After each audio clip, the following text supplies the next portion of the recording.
मैं बहुत आभारी हूँ आपका कि आपने यहाँ मुझे आमंत्रित किया है।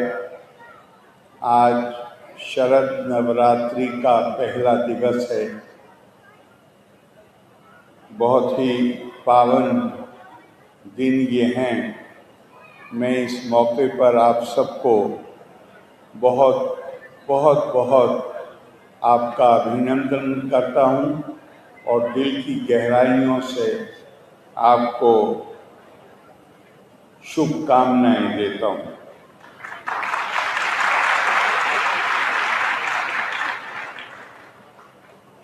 हम सब लोग मानव की ये मनोवैज्ञानिक कमी है कि हम जिस माहौल में होते हैं तो हम बहुत जल्दी चीज़ों को भूल जाते हैं।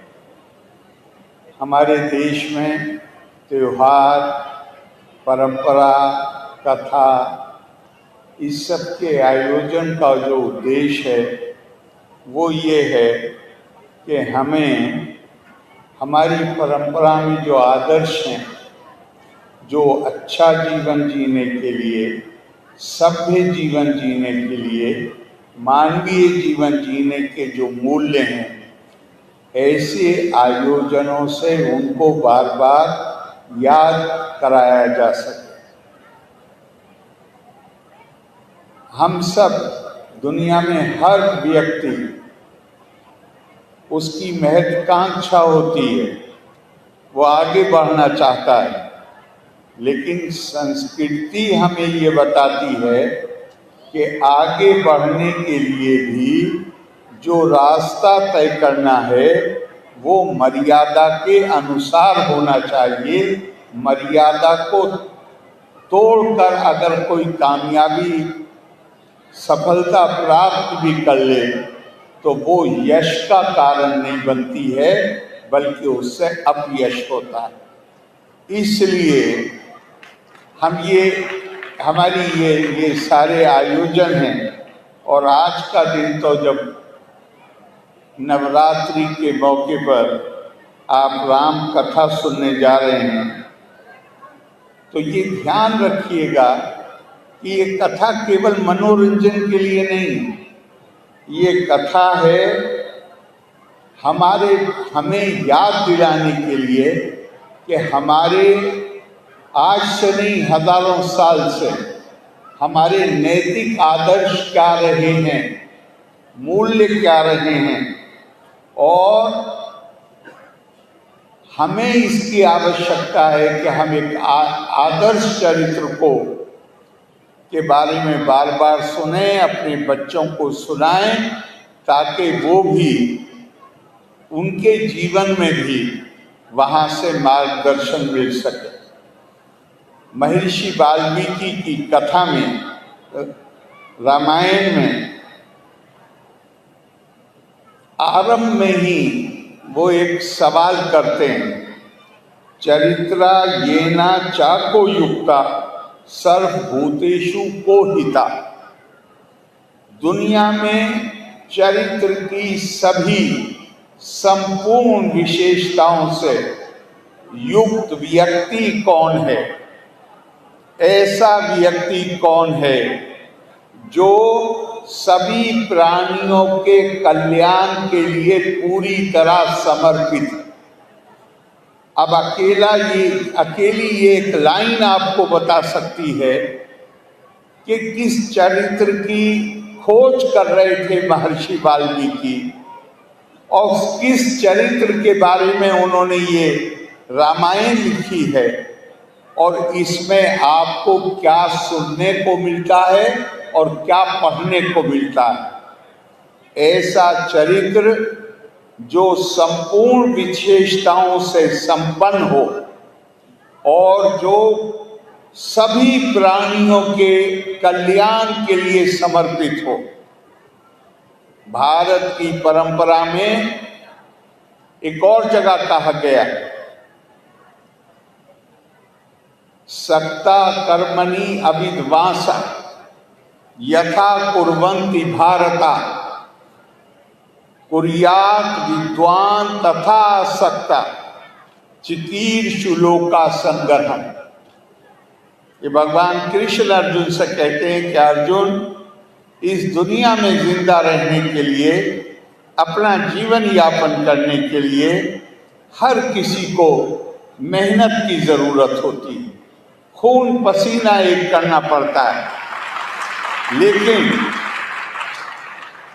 जो ज्ञान संपन्न व्यक्ति नहीं है, वो प्रेरित होता है अपनी इच्छाओं से। वो अपने जीवन को अच्छा बनाना चाहता है, अपने परिवार के जीवन को अच्छा बनाना चाहता है, अपने से जो संबंधित लोग हैं उनके जीवन में अच्छा करना चाहता है, वो इससे प्रेरित होता है।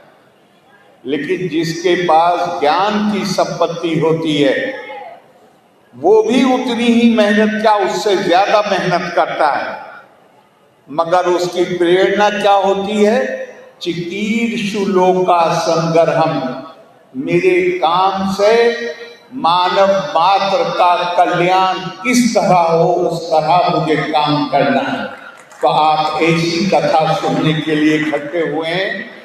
महर्षि वशिष्ठ ने भगवान राम के लिए कहा है, रामो विग्रहवान धर्म, अर्थात राम शरीरधारी धर्म है। धर्म, इसको मुझे विश्वास है आप उसे समझेंगे और उसे रिलीजन के अभिप्राय में नहीं लेंगे। धर्म जीवन शैली को कहते हैं, धर्म शिष्ट व्यवहार को कहते हैं, धर्म सभ्य व्यवहार को कहते हैं। हमारे एक और ग्रंथ में लिखा है कि जहां पर मत से न्याय ना हो वो धार्मिक समाज होता है। मत से न्याय क्या होता है? मत से न्याय होता है जंगल में, नदी में, समंदर में जहां शक्तिशाली जानवर कमजोर जानवरों को खा जाता है। और धार्मिक तो उन्होंने कहा जहां मत से न्याय ना हो वो धार्मिक समाज होता है। तो धार्मिक समाज का क्या मतलब हुआ कि जहां कमजोर को बलशाली से कोई खतरा ना हो और जिसके पास बल है, शक्ति है, संपन्नता है, वो ये जिम्मेदारी स्वीकार करे कि कमजोर लोग इज्जत के साथ, सम्मान के साथ, प्रतिष्ठा के साथ जिंदा रहेंगे। ये हमारी जिम्मेदारी हर उस व्यक्ति की, जो व्यक्ति आपसे किसी भी मामले में कम है, वो सम्मान के साथ रहे, प्रतिष्ठा के साथ रहे। ये उसकी जिम्मेदारी है जिसके पास उससे ज्यादा शक्ति है, बल है, संपन्नता है, साधन है। तो ये मैं बार बार आपसे कह रहा हूं कि ये जो आयोजन होते हैं, इनका हमारे मनीषियों ने, जिन्होंने इसका प्रावधान किया है, वो ये इंसान की कमजोरी को जानते हैं। मैं इसी 9 दिन में जो कुछ आप यहाँ सुनेंगे, 2 महीने के बाद हो सकता है उसमें से बहुत सारा भूल जाएं, तो फिर उसका आयोजन हो। बार बार याद दिलाया जाता है। काहे के लिए याद दिलाया जाता है? ताकि हमारा व्यवहार सभ्य व्यक्ति का व्यवहार होना चाहिए, दूसरों के प्रति आदर का और सम्मान का व्यवहार होना चाहिए। एक और बहुत सुंदर श्लोक है रामायण में, जिसमें कहा गया है, यथा मृतस् तथा जीवनम, यथा सती तथा सती, यस्य सा बुद्धि लाभा स्यात् परितप्येत केना सा। अब ये कौन कह रहा है? ये कह रहे हैं भगवान राम के छोटे भाई भरत जी महाराज। कह रहे हैं, हे राम, जगत में ऐसा कौन है जैसे तुम हो? दुख से तुमको व्यथा नहीं होती, कल्याण से तुम हर्षित नहीं होते, तुम्हारे लिए मृत्यु और जीवन होना ना होना दोनों समान हैं। ऐसी बुद्धि जिसकी हो उसका परिताप कहाँ हो सकता है। और मैं आपसे कहूँ, हम लोग तो यहाँ पर जिन्होंने आयोजन किया है वो भी, और हम सभी एक तरह से, हम केवल जो कोई भी, मैं अकेले राजनीति की बात नहीं कर रहा हूं, जो कोई भी सार्वजनिक जीवन में है,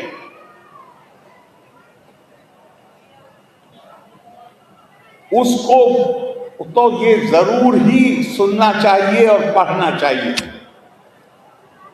कि सार्वजनिक जीवन में हमें किस तरह व्यवहार करना है, हमें कहां से प्रेरणा लेनी है। एक मौके पे भगवान राम कहते हैं,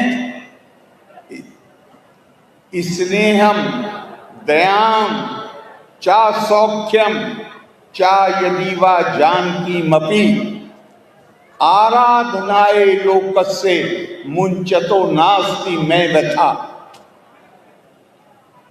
एक तो देखिएगा, वो शासक हैं, राजा हैं, वो ये नहीं कह रहे राज चलाने के लिए, शब्द जो इस्तेमाल कर रहे हैं वो कर रहे हैं उपासना।